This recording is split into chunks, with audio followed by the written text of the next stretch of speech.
ما شاء الله لا حول ولا قوة إلا بالله العلي العظيم أفوض أمري إلى الله إن الله بصير بالعباد السلام علیکم ورحمۃ اللہ وبرکاتہ۔ اللہ تبارک و تعالیٰ کا شکر ہے کہ میں کراچی سے تاج العلماء مولانا محمد نقی نجفی علی اللہ مقامہ کا پوتا علی احمد آپ کی خدمت میں سورہ مبارک فرقان کی آیات کے ساتھ حاضر خدمت ہوں۔ سورہ مبارک فرقان قرآن مجید کا 25 نمبر کا سورہ ہے، اور اس کے رکوع 5 میں 16 آیات ہیں جن کی تلاوت کا میں شرف حاصل کر رہا ہوں، اور آیات کے نشانات ہیں 45 سے لے کر 60 تک۔ آیت نمبر 45 سے تلاوت کی ابتدا میں کر رہا ہوں۔ اعوذ باللہ من الشیطان اللعین الرجیم، بسم اللہ الرحمن الرحیم۔ ألم تر إلى ربك كيف مد الظل ولو شاء لجعله ساكنا ثم جعلنا الشمس عليه دليلا۔ ترجمہ کیا تم نے نہیں دیکھا کہ تمہارا پالنے والے مالک نے کس طرح سائے کو پھیلایا، اگر وہ چاہتا تو اسے ٹھہرا ہوا رکھتا، پھر ہم نے سورج کو اس کا رہنما بنا دیا۔ اللہ تعالیٰ اس آیت میں اپنی عمومی نعمتوں کی یاد دہانی کرا رہا ہے کہ دیکھو میں نے کس طرح سائے کو پھیلا دیا، اور اگر چاہتا تو یہ سایہ ہر وقت ٹھہرا رہتا، لیکن میں نے دھوپ کے ذریعے سے اس کو آنے جانے والا کر دیا، اور دھوپ اس کی دلیل ہے، کیونکہ سائے کی پہچان ہی دھوپ سے ہوتی ہے۔ جس طرح کہ ہر شے اپنی ضد سے پہچانی جاتی ہے، شمس کے معنی سورج بھی ہوتے ہیں اور دھوپ بھی ہوتے ہیں۔ پس سایہ دھوپ نکلنے کے بعد تھوڑا تھوڑا کم ہوتا جاتا ہے، اور زوال کے بعد بڑھنا شروع ہو جاتا ہے، اور غروب کے وقت بالکل چھپ جاتا ہے۔ اور اس کا فائدہ یہ کہ رات تمہارے لیے لباس بن گئی کہ اس میں خفیہ کام انجام دے سکتے ہو، اور دن میں کاروبار کے سبب سے تھک جانے کے بعد نیند کو آرام کا باعث قرار دیا گیا۔ یہ تفسیر انوار النجف میں لکھا ہے۔ آیت نمبر 46، ثم قبضناہ الینا قبضا یسیرا۔ ترجمہ، پھر ہم نے سورج کے ساتھ سائے کو تھوڑا تھوڑا کر کے اپنی طرف سمیٹ لیا۔ آیت نمبر 47، وَهُوَ الَّذِي جَعَلَ لَكُمُ اللَّيْلَ لِبَاسًا وَالنَّوْمَ سُبَاتًا وَجَعَلَ النَّهَارَ نُشُورًا۔ ترجمہ، اور وہ اللہ ہی ہے جس نے تمہارے لیے رات کو ڈھانکنے والی چیز اور نیند کو آرام و سکون کا سامان بنایا، اور دن کو جی اٹھنے اور چلنے پھرنے کا وقت بنایا۔ اس آیت کے 3 رخ ہیں۔ نمبر 1 رخ سے یہ آیت توحید کا استدلال پیش کر رہی ہے۔ 2 دوسرے رخ سے زندگی کے بعد موت کو ثابت کر رہی ہے۔ 3 تیسرے رخ سے یہ آیت یہ بشارت دے رہی ہے کہ جاہلیت کی رات ختم ہو چکی ہے، علم و شعور، عقل و معرفت کا روشن دل نمودار ہو چکا، اب خواب غفلت سے اٹھو۔ رات کی نیند سے مراد موت کی نیند ہے جو ختم ہونے والی ہے۔ اگلی آیت میں اسی بات کو بیان کیا گیا ہے۔ یہ تفہیم القرآن میں علامہ مودودی صاحب نے لکھا ہے۔ آیت نمبر 48، وَهُوَ الَّذِي أَرْسَلَ الرِّيَاحَ بُشْرًا بَيْنَ يَدَيْ رَحْمَتِهِ وَأَنزَلْنَا مِنَ السَّمَاءِ مَاءً طَهُورًا۔ ترجمہ، اور وہی وہ خدا ہے جس نے اپنی رحمت کے آگے آگے خوشخبری دینے والی ہواؤں کو بھیجا، اور وہ پانی جو خود بھی پاک ہے اور پاک کرنے والا بھی ہے، اسے بلندیوں سے اتارا۔ تفسیر صافی اور تفسیر انوار النجف میں لکھا ہے کہ جناب رسول خدا صلی اللہ علیہ وسلم نے فرمایا، دنیا والوں پر کوئی ایک دن بھی ایسا نہیں آتا جس میں بارش نہ برستی ہو، لیکن خدا کسی دن کسی علاقے میں اور کسی دن کسی علاقے میں بارش بھیجتا ہے۔ اگر بارش ایک جگہ ٹھہر جاتی تو آبادی کی بجائے تباہی کا سبب بنتی۔ آیت نمبر 49، لِنُحْيِيَ بِهِ بَلْدَةً مَيْتًا وَنُسْقِيَهُ مِمَّا خَلَقْنَا أَنْعَامًا وَأَنَاسِيَّ كَثِيرًا۔ ترجمہ، تفسیر جلالین میں لکھا ہے کہ خدا کریم نے قرآن مجید میں بارش کے پانی کو، پہلے میں اس کا ترجمہ پڑھ دیتا ہوں تاکہ اس سے مردہ زمین کو زندہ کر دے اور اپنی مخلوقات میں سے بہت سے جانوروں اور انسانوں کو سیراب کرے۔ خدا کریم نے قرآن مجید میں بارش کے پانی کو بالعموم مبارک پانی اور طہور پاک کرنے والا پانی اور رحمت فرمایا کیونکہ بارش کے پانی سے دریا جھیلیں نہریں جاری ہوتی ہیں جس سے باغات اور کھیت سیراب ہوتے ہیں، موسم خوشگوار ہو جاتا ہے، جانوروں اور انسانوں وغیرہ پر خوشگوار اثرات مرتب ہوتے ہیں، اس لیے بارش رحمت خداوندی ہے۔ یہ تفسیر انوار النجف میں لکھا ہے، اور تفسیر طبیان اور تفسیر جلالین میں لکھا ہے کہ حضرت صلی اللہ علیہ وسلم فرمایا کہ خدا نے میری زمین کو سجدہ کرنے کی جگہ بنایا اور زمین کو طہور بنایا۔ طہور کا لفظ طہارت کا مبالغہ ہے، یعنی بہت زیادہ پاک۔ وہ کہا نے لکھا کہ طہور کے معنی اتنا زیادہ پاک ہونا کہ دوسری چیزوں کو پاک کر دے۔ بارش کا پانی طہور ہے۔ آیت نمبر 57، وَلَقَدْ صَرَّفْنَاهُ بَيْنَهُمَا لِيَذَّكَّرُوا فَأَبَى أَكْثَرُ النَّاسِ إِلَّا كُفُورًا۔ ترجمہ: اس کرشمے کو ہم بار بار ان کے سامنے لاتے رہتے ہیں تاکہ وہ اس سے سبق لے کر نصیحت قبول کریں، مگر اکثر لوگوں نے ناشکری کرتے ہوئے انکار کر دیا ہے۔ تفسیر جلالین، تفسیر طبیان، تفسیر مجموع البیان میں لکھا ہے کہ اس آیت کے ایک معنی پچھلی آیت کے حوالے سے یہ بھی کیے گئے ہیں کہ ہم نے اس پانی کو ان کے درمیان مختلف طریقوں سے گردش دی، مگر اکثر لوگ ناشکری کرتے ہیں۔ ناشکری طرح کرتے ہیں کہ وہی سمجھتے ہیں کہ بارش صرف ستاروں یا طبعی قوانین کی وجہ سے ہوتی ہے۔ وہ یہ نہیں سوچتے کہ طبعی قوانین کس نے بنائے اور نافذ کیے۔ اس طرح ہماری قدرت و رحمت کا وہ انکار کرتے ہیں۔ آیت نمبر 58،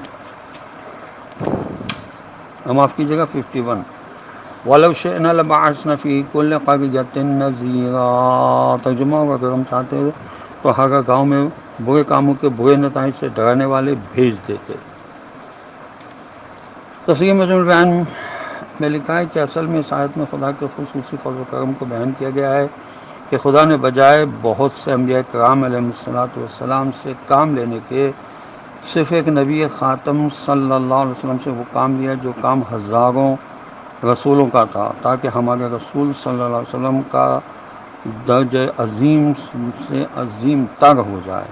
آیت نمبر 52، وَلَا تُطِعِ الْكَافِرِينَ وَجَاهِدْهُمْ بِهِ جِهَادًا كَبِيرًا۔ ترجمہ: تو آپ صلی اللہ علیہ وسلم منکرین حق کافروں کا کہنا ہرگز نہ مانیے اور اس قرآن کے ذریعے ان کے مقابلے پر ڈٹ کر بڑا جہاد کیجیے۔ فقہا نے اس آیت سے یہ نتیجہ نکالا کہ دین حق کی ترویج کے سلسلے میں کافروں کی اطاعت حرام ہے۔ دوسرے یہ کہ قرآنی تعلیمات کو پھیلانے کے لیے سخت محنت اور جہاد کرنا واجب ہے۔ یہ ابن جریر نے لکھا ہے۔ آیت نمبر 53، وَهُوَ الَّذِي مَرَجَ الْبَحْرَيْنِ هَذَا عَذْبٌ فُرَاتٌ وَهَذَا مِلْحٌ أُجَاجٌ وَجَعَلَ بَيْنَهُمَا بَرْزَخًا وَحِجْرًا مَّحْجُورًا۔ ترجمہ: اور وہ وہی خدا ہے جس نے دو سمندروں کو ملا رکھا ہے، ایک لذیذ میٹھا اور خوشگوار ہے اور دوسرا نمکین کڑوا یا کھارا ہے، اور ان دونوں کے درمیان ایک پردہ اور ایک مستقل رکاوٹ قائم کر دی ہے جو انہیں ایک دوسرے سے ملا دینے سے روکے ہوئے ہیں۔ تفسیر انوار النجف میں مرج البحرین کا مطلب لکھا ہے کہ دو دریا جب آپس میں ملتے ہیں تو دور دور تک چلے جاتے ہیں، لیکن میٹھا میٹھا رہتا ہے اور تلخ تلخ، باوجود ہے کہ رکاوٹ ہونے کے ایک دوسرے پر اثر انداز نہیں ہوتے۔ پس ان کے درمیان قدرتی حد موجود ہے جس کو اللہ خود ہی بہتر جانتا ہے، اور حصی طور پر انڈے میں سفیدی اور زردی، سفید اور زرد رنگ کے دو پانی موجود ہوتے ہیں، بغیر ظاہری حد کے جدا جدا ہوتے ہیں، ایک کا اثر دوسرے سے جداگانہ رہتا ہے۔ یہ تفسیر انوار النجف میں لکھا ہے۔ آیت نمبر 54، وَهُوَ الَّذِي خَلَقَ مِنَ الْمَاءِ بَشَرًا وَجَعَلَهُ نَسَبًا وَصِهْرًا وَكَانَ رَبُّكَ قَدِيرًا۔ ترجمہ: اور وہ وہی خدا ہے جس نے پانی سے انسان کو پیدا کیا، پھر اس کو خاندان والا اور سسرال والا بنایا، اور تمہارا پالنے والا مالک بڑی قدرت والا ہے۔ تفسیر کشاف میں لکھا ہے کہ نسبہ وہ رشتہ اور قرابت ہے کہ جس سے خونی اور خاندانی رشتے قائم ہوتے چلے جاتے ہیں، اور صہر سسرالی رشتوں کو کہتے ہیں۔ یہ رشتہ عورتوں کے ذریعے قائم ہوتا ہے۔ لغات القرآن میں لکھا ہے کہ سواد ہیرے سحر کے معنی داماد، خسر، صالح، بنوئی وغیرہ ہیں۔ آیت نمبر 55، وَيَعْبُدُونَ مِن دُونِ اللَّهِ مَا لَا يَنفَعُهُمْ وَلَا يَضُرُّهُمْ وَكَانَ الْكَافِرُ عَلَىٰ رَبِّهِ ظَهِيرًا۔ ترجمہ: اور ایسے خدا کو چھوڑ کر وہ لوگ ان کو پوج رہے ہیں جو نہ تو انہیں کوئی فائدہ ہی پہنچا سکتے ہیں اور نہ کوئی نقصان، اور مزید یہ کہ ہر منکر حق اپنے پالنے والے مالک کا مخالف بنا ہوا ہے، یہ ہر کافر اپنے رب کے مقابلے پر ہر خدا کے باغی کا مددگار بنا بیٹھا ہے۔ تفسیر فصل الخطاب میں علامہ علی نقوی صاحب نے لکھا ہے کہ آیت کا مطلب یہ ہے کہ اے رسول صلی اللہ علیہ وسلم، آپ صلی اللہ علیہ وسلم کا کام یہ نہیں ہے کہ آپ صلی اللہ علیہ وسلم لوگوں کو زبردستی سیدھے راستے پر لے آئیں۔ آیت نمبر 56، وما ارسلناک الا مبشرا ونذیرا، ترجمہ، ہم نے آپ صلی اللہ علیہ وسلم کو صرف اچھے کاموں کے اچھے نتائج کی خوشخبری دینے والا اور برے کاموں کے برے نتائج سے ڈرانے اور تنبیہ کرنے والا بنا کر بھیجا ہے۔ تفسیر نبوی میں لکھا ہے کہ اس کا مطلب یہ ہے کہ اے رسول صلی اللہ علیہ وسلم، اگر ان لوگوں نے تمہاری بات نہیں مانی اور اسلام قبول نہیں کیا، اس بات سے آپ صلی اللہ علیہ وسلم کی ذات پر کوئی اثر نہیں پڑتا، کیونکہ آپ صلی اللہ علیہ وسلم کا کام صرف اور صرف نیک عمل لوگوں کو کامیابی کی بشارت سنانا اور بد عمل لوگوں کو خدا کی سزاؤں سے ڈرانا ہے۔ آپ صلی اللہ علیہ وسلم نے یہ کام بخوبی انجام دے دیا، اب آپ صلی اللہ علیہ وسلم کا فریضہ ختم ہو چکا، اگر وہ نہیں سنتے اور مانتے تو ہم ان سے نمٹنے کے لیے بہت کافی ہیں۔ اسی طرح اس آیت نے جناب رسول خدا صلی اللہ علیہ وسلم کو تسلی بھی دے دی اور فرائض اور طریقۂ کار کو بھی نمایاں کر دیا اور نیکوکاروں کو اچھے انجام کی خوشخبری بھی سنا دی اور بدکاروں حق کے دشمنوں کو تنبیہ یعنی وارننگ کا حق بھی ادا کر دیا۔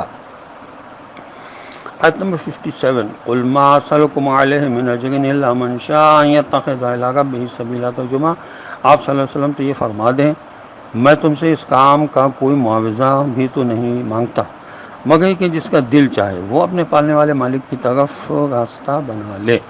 تفسیر انوار نجف میں لکھا ہے کہ اس کا مطلب یہ ہے کہ میں تم سے قرآن کی تعلیم اور تبلیغ دین کی کوئی اجرت یا فیس نہیں مانگتا، البتہ جو شخص خدا تعالیٰ کی خوشی حاصل کرنے کے لیے کچھ خرچ کرنا چاہے تو یہ اس کے لیے فائدے کی بات ہوگی۔ میں اس کام سے کسی کو منع نہیں کرتا بلکہ تاکید کرتا ہوں کہ اللہ کی رضا کے لیے صدقہ و خیرات کیا کرو۔ آیت نمبر 58، وَتَوَكَّلْ عَلَى الْحَيِّ الَّذِي لَا يَمُوتُ وَسَبِّحْ بِحَمْدِهِ وَكَفَىٰ بِهِ بِذُنُوبِ عِبَادِهِ خَبِيرًا، ترجمہ، اس لیے آپ صلی اللہ علیہ وسلم اس خدا پر بھروسہ رکھیے جو زندہ ہے، جو کبھی مرنے والا نہیں، اس کی حمد کے ساتھ اس کی تسبیح کیجیے اور اسی خدا کا اپنے بندوں سے نمٹنے کے لیے ان کے گناہوں اور بدمعاشیوں سے باخبر ہونا بہت کافی ہے۔ کسی ذات پر بھروسہ اسی وقت کیا جا سکتا ہے، نمبر 1، جب کہ وہ زندہ حقیقت ہو، اسی لیے مردہ بت اس قابل نہیں کہ ان پر بھروسہ کیا جا سکے۔ نمبر 2، بھروسہ کرنے کی دوسری شرط یہ ہے کہ بھروسہ اس پر کیا جائے جو مرنے والا نہ ہو، مرنے والے پر بھروسہ کرنا حماقت ہے۔ نمبر 3، بھروسے کے قابل وہ ذات ہوتی ہے جس کا علم تمام چیزوں پر حاوی ہو تاکہ وہ دشمنوں کی چال بازیوں سے بھی بخوبی واقف ہو۔ نمبر 4، توکل اس پر کیا جائے جو ہر چیز پر قادر ہو ورنہ وہ کمزور سہارا قرار پائے گا۔ نمبر 5، بھروسہ اس پر کرنا چاہیے جس کی حکومت پوری کائنات پر جاری و ساری ہو، ہر چیز اس کے قبضہ قدرت کے اندر ہو، اور یہ صفات صرف اور صرف خدا کی ذات میں پائے جاتے ہیں اور اس آیت میں انہی صفات کو بیان کیا گیا ہے۔ یہ تفسیر نمونہ میں لکھا ہے۔ آیت نمبر 59، الذی خلق السماوات والارض وما بینہما فی ستۃ ایام ثم استوی علی العرش الرحمن فاسأل بہ خبیرا، ترجمہ، وہی خدا جس نے آسمانوں اور زمین کو اور ان کے درمیان جو کچھ بھی ہے سب کو 6 دنوں یعنی مرحلوں میں پیدا کیا، پھر عرش یعنی کائنات کے عظیم الشان تخت سلطنت پر جلوہ گر ہوا، یعنی پوری کائنات پر اسی کی حکومت جاری و ساری ہوئی۔ وہی خدا رحمان ہے کہ اس کی شان بان تو کسی جاننے والے عالم ہی سے پوچھنی چاہیے۔ ہاں، مشرک جاہل قومیں اپنے دیوتاؤں دیویوں کو حوا سمجھتی ہیں، ان سے ڈرتی